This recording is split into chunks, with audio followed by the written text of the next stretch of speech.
I'll believe you, right? So sometimes the use of O3 has nothing to do with whether it is the right thing to do.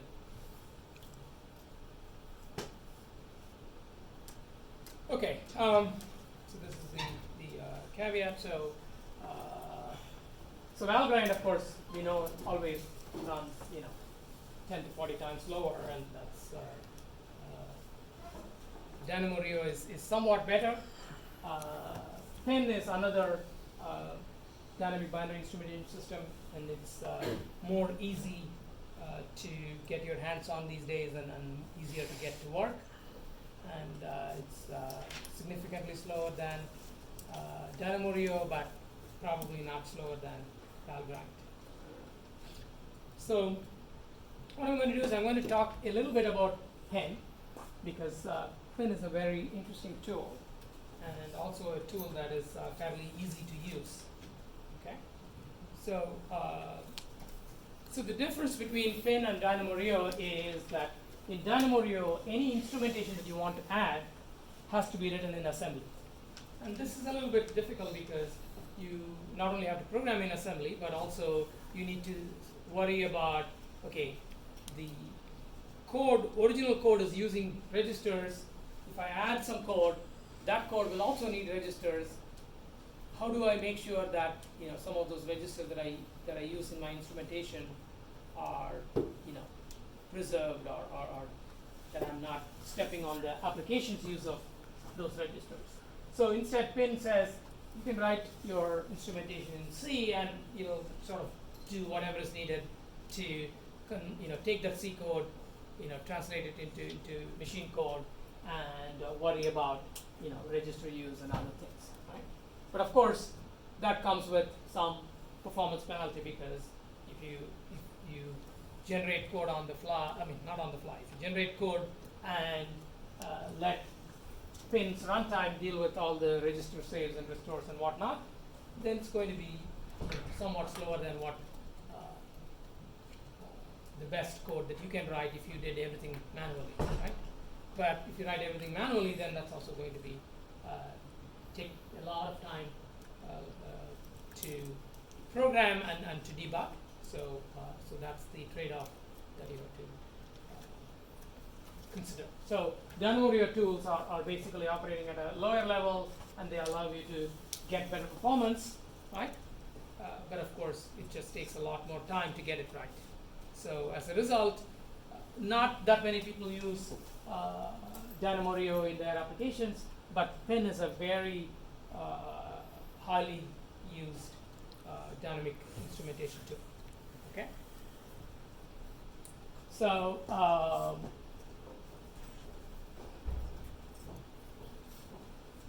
so your third assignment is on using Pin to do something, right? So you can use Pin to change the behavior of programs by adding instrumentation, or you can use it to perform security checks. So what this shows is basically some kind of a hello world program that uses Pin. Okay, so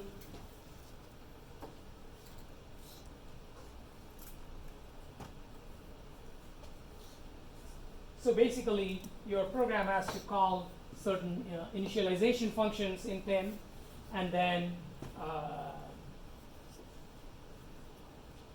register instrumentation functions. Okay, so these instrumentation functions will be called when a basic block is about to be executed.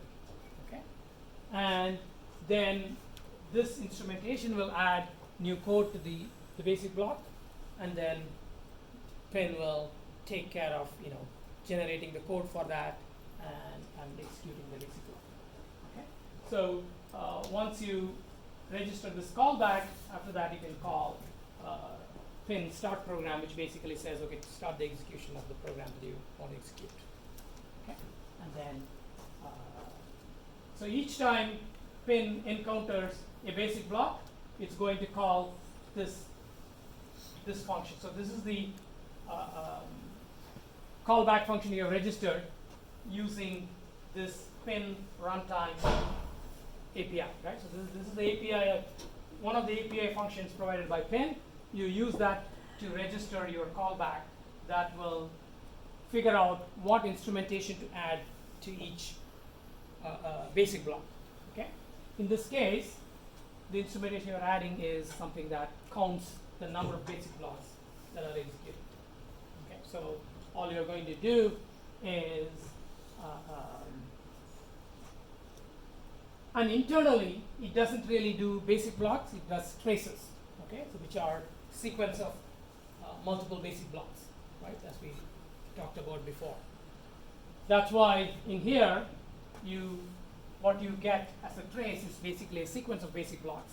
And this piece of code simply goes through each of the basic blocks, okay, and then in each basic block, right, so a trace, so it is for each basic block in the trace, right? Then what it does is it checks whether it is a valid basic block, and then if it's a valid basic block, then it calls another pin runtime pin API function for inserting code, and this function takes a few parameters. The first of them is which basic block you want to instrument, and where exactly in this basic block you want to instrument, and you're saying anywhere. Basically, that tells pin runtime that it's free to insert that code anywhere.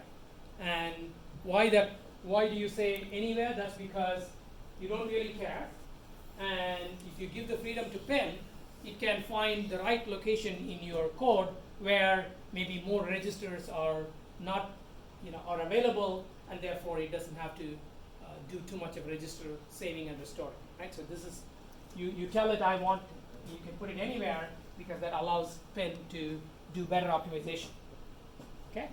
And then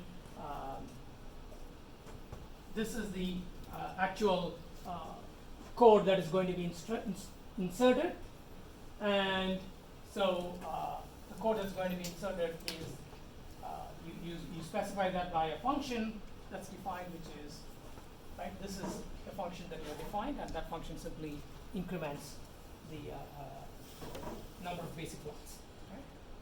So and of course at the end you would want to print the number of basic blocks. I don't know whether I have that.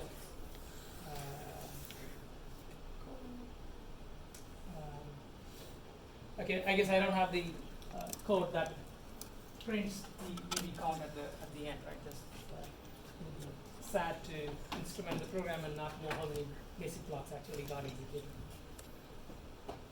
Okay, so the same code in DynamoDB is here. I'm not even going to go through this. It's definitely much more complicated, but again, it's also faster. Okay, so that's roughly where I want to leave dynamic instrumentation. The important point is that these tools are quite robust, and you can throw any code at it. Right? The most complicated code you can think of, if you run it using either DynamoDB or Pin, it'll still work. Right? Of course, you can break the application by making a mistake in the instrumentation, right? So you can write some instrumentation function there that causes a segmentation fault, and then of course the original application is going to crash at the point. But if you don't introduce new failures, then any random application will run. In fact, if you think of an application which reads its own code and checks whether the code has been changed, right? That's going to continue to work, because the way that piece of code is going to work is that it's going to read its code from the original location of the code, where, as we said, the original code is here, and what gets executed is the transformed code, right? and it is a transformed code that contains all the instrumentation. The original code is just left as it is. So if the program goes and does, let's say, a checksum on its original code, you'll find that it is fine, and nothing has been done to its code, right? So this is an example of what transparency gets you, because if you have some such program which is checking its own whether somebody has changed the code, well, they won't be able to find that.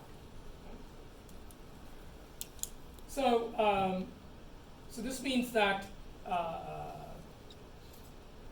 even obfuscated code and malware can run with these kind of dynamic instrumentation tools. Okay. This is not to say that malware cannot detect the presence of DynamoRio, because that's, it can probably do a performance measurement and can easily figure out that, hey, I'm running so much slower than I expect, therefore something is going on. But if it's just a question of whether various code obfuscations and data obfuscations that it has done, whether they will break the DBT tool, no, they won't. So any program is going to work fine, because that is how these tools have been designed.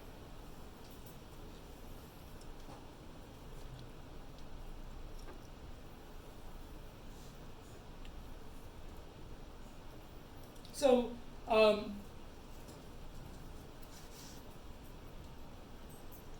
so there are certain kinds of obfuscations against disassembly that may be used in especially by malware, right? Because malware is not wanting to figure out exactly what code it is using, right?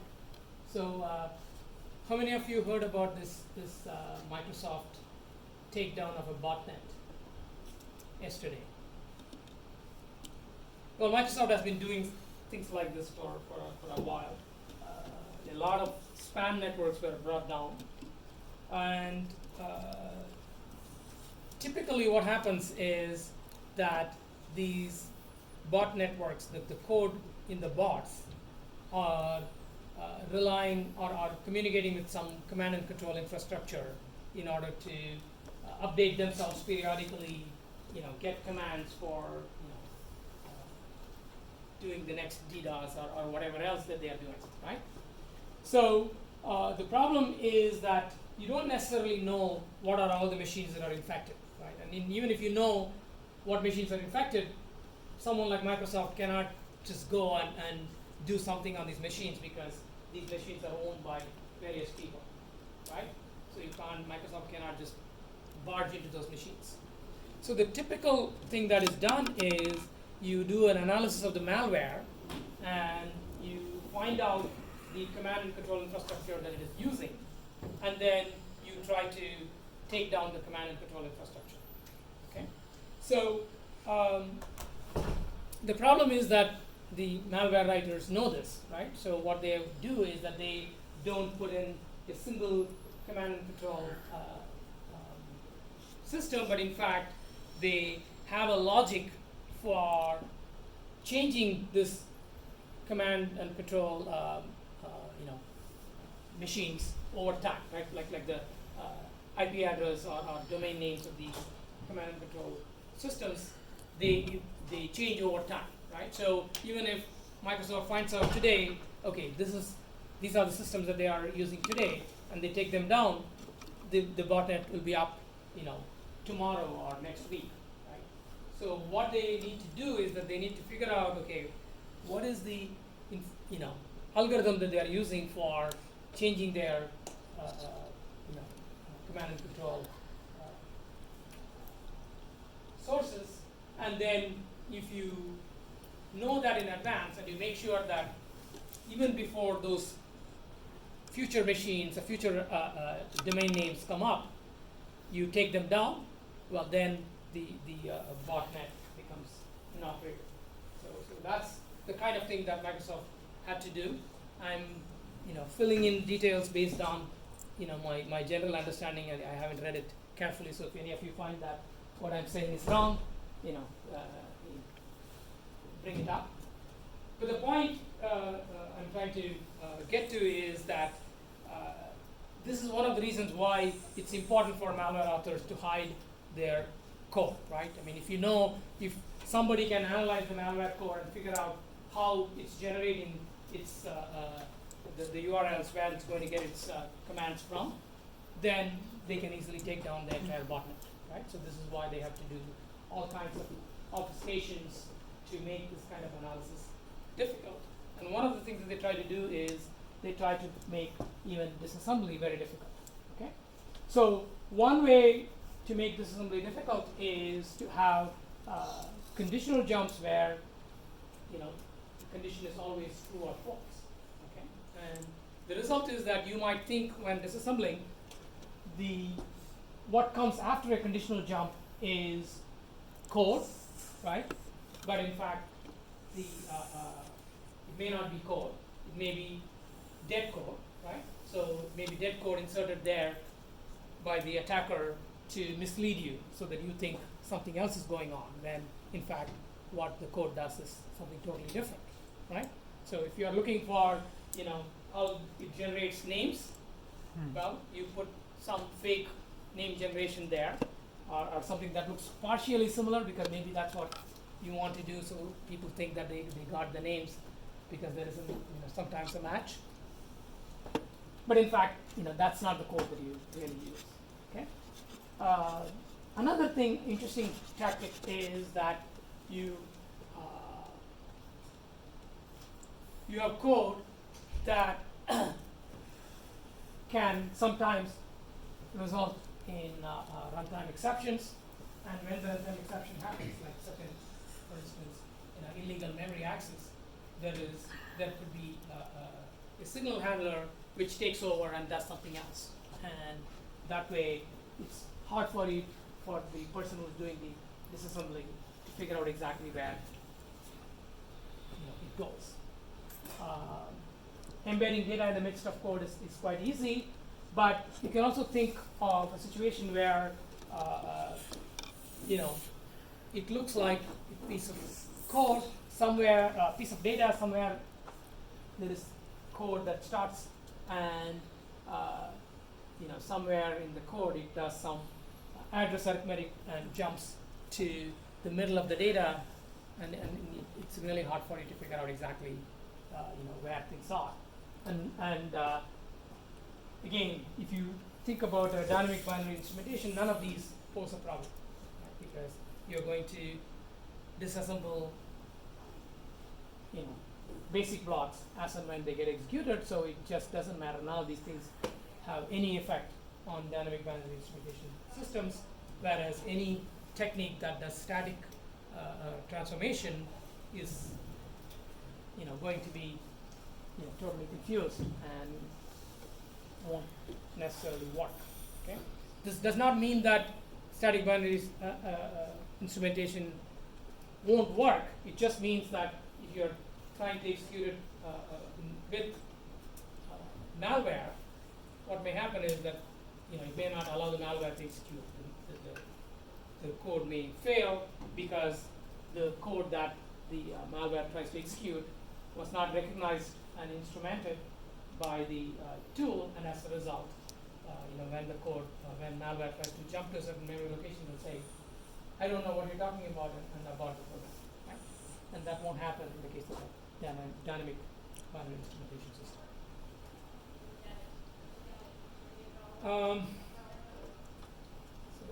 These are the general topic of code obfuscation we have talked about, so I'm not going to talk about that again here. My point is to simply point out that certain types of code obfuscation cause a lot of problem for static instrumentation, but they are fairly easy to deal with dynamic instrumentation.